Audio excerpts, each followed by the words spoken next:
Yesterday we showed you how one business owner in Post Lake is recovering from thunderstorm damage last July. Today News Watch 12 meteorologist Devin Biggs continues that look back with folks in Pelican Lake and shows us some of what caused that severe weather.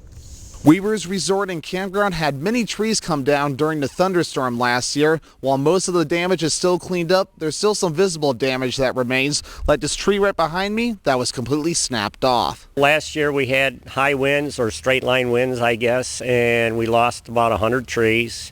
Had trees on pretty much every building, and there was a lot of damage throughout the town and other towns nearby. What worked against the campground when it came to the storm's initial blow was how busy it was. We had a full house at that time, and we had no injuries, but wrecked a lot of trucks, banged up some trailers. Things are looking up for the campground. We're doing fairly well, so we're still tidying up and trying to dot all our I's, but if all in all, considered where we were a year ago, a week ago, we're in pretty good shape. The community has come together during this time of recovery. The help from the campers that have been coming and came has been unbelievable. The neighbors that came to help, a special thanks, and a special thanks to the town and the town board for getting us all cleaned up. The storm event was classified as a derecho. Derecho is a widespread, long-lived, straight-lined windstorm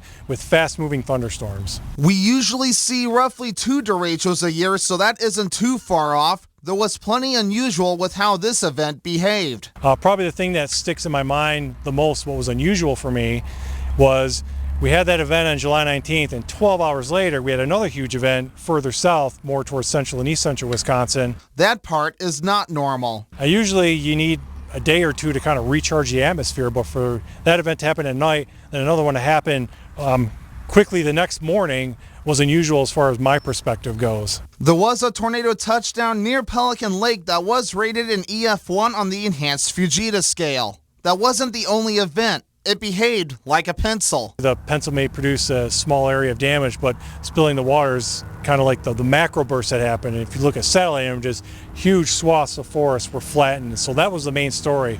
A small spin up in that event would not have produced as much damage as those huge swaths of macro bursts. Macrobursts and microbursts are both widespread damaging wind events. Macrobursts are bigger than 2.5 miles. They can also get strong. They can get 60 to 80 miles an hour, but we also can get readings as high as 100 miles an hour. There were some indications up north that they were 90 plus mile an hour winds from this event, so it was on the very high end of the derechos. Reporting in Pelican Lake, I'm Devin Biggs for News Watch 12.